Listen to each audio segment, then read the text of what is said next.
Punasan natin yung mata niya mga boss bago siya kunin dito.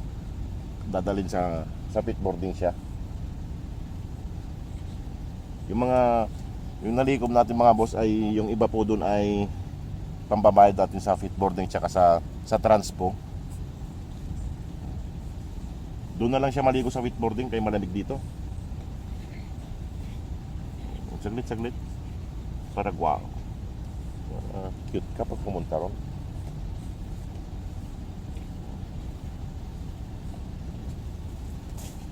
Mga boss ay huling araw niya po rito. At dadalhin na siya sa pit boarding para mas safe siya ron. Para safe ka ron ha. Ha?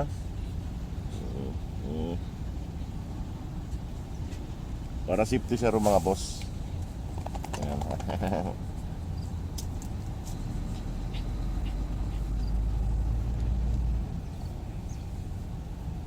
Ha? Madaling ka na down? Ayan mga boss oh. Nadalhin na siya ron.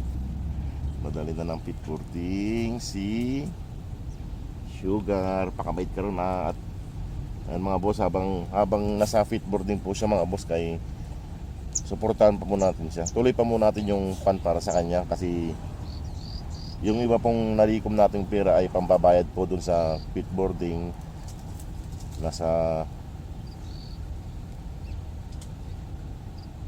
Kasama po ang transpo ay nasa 26,000 po yata yun.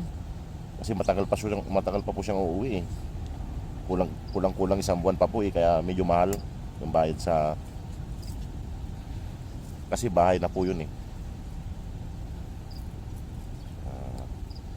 Kaya kailangan po natin siyang suportahan pa rin hanggang sa mapauwi po natin siya.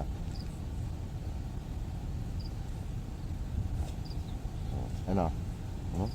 Ano? Pupunta ka na doon? Ha?